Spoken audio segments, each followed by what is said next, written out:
This is Bostnet, Training in Brief, Fun Learning Matters. What is out of school time?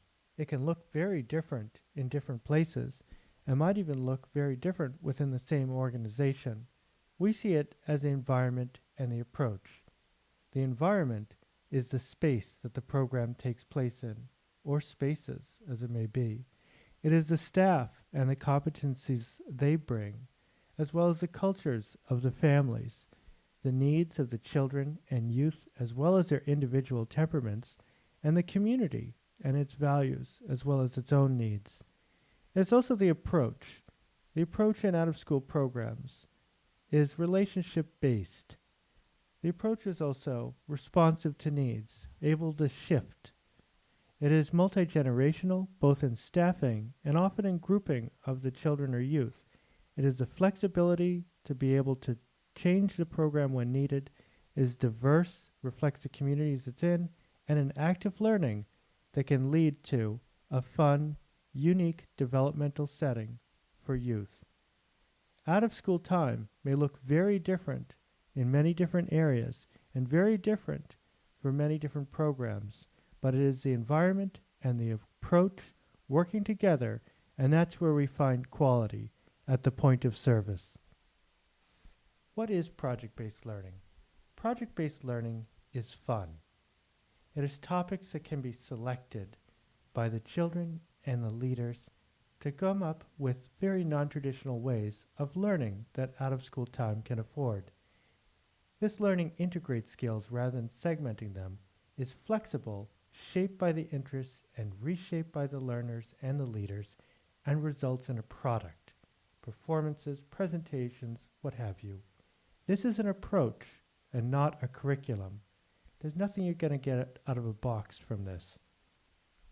One project that was examined as part of the publication Fun Learning Matters was a project making change.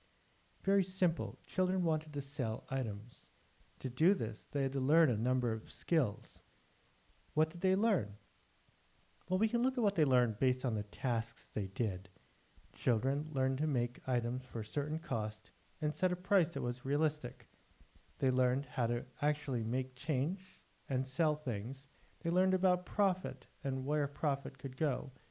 In doing this, they relied on skills or invested time in reinforcing skills of reading, literacy, math, reasoning, social skills, and group work.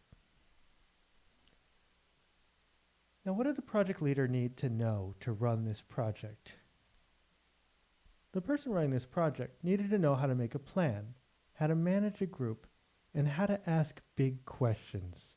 And along with asking big questions, how to find these answers with the children, which meant that the project leader didn't need to be a specialist in capitalism or know everything about buying and selling, or be able to only have one fixed goal and make the children work towards that fixed goal, but to be flexible. Now, how was this project evaluated? The project was evaluated based on the quality of the product. The children made their products, they sold their products, collected the money, was able to select a charity, and gave this money to the charity. Plans were recorded so that supervisors could look and see how was this done. The children were happy with the outcome. They were asked and surveyed. The children were also given a very simple pre and post test designed by the coordinator of the projects. So in Fun Learning Matters, what we're looking at are different ways of taking advantage of out-of-school time that really makes out-of-school time something unique, a time for learning that can take all the skills that they're getting during the school day and integrate them into projects. There are many successful ways of doing project-based learning, but we've seen that projects are more successful when fun topics are selected by the group leaders who have an interest in the topic. If you have someone who's working with young people who's also interested in music, then why not have that person lead projects on music? They don't need to be a specialist on it, but they do have to have a love of that particular topic. With this, they should also have a clear final product. What are they working towards?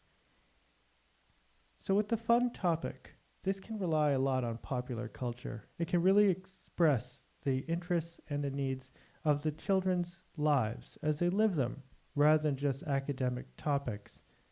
They can be projects that are relevant to the lives of the children and youth, things that they're real world issues, things the youth want to talk about.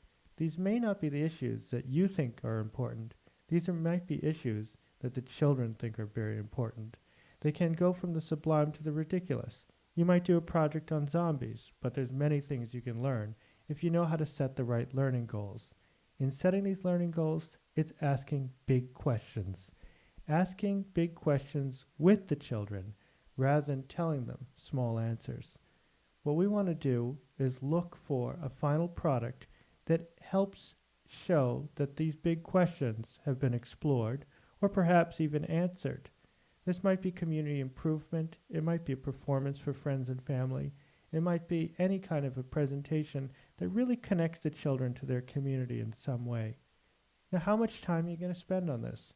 A lot of programs say that they don't have time to do anything, but we see that every program has the capacity to do projects and to do them at least more than 4 days, less than 6 months, but every program will have to find its own time limits. So who does your project? Your direct service line staff invent, plan, record, and implement the project. Your specialized staff may assist in planning. They may model a session at times to show group management, or come up with project ideas, or even get resources for a project. Your director or coordinator should review plans and identify their relation to current standards. What are some activities? Certainly you want to have activities that are fun and engaging, but you also want activities that get children to think, group discussions, reflective writing, reading for knowledge, but you still want to have a lot of building, thinking, and doing. This has been Bostnet, Training in Brief, Fun Learning Matters. For more information on Build the Out of School Time Network, go to www.bostnet.org, and thanks.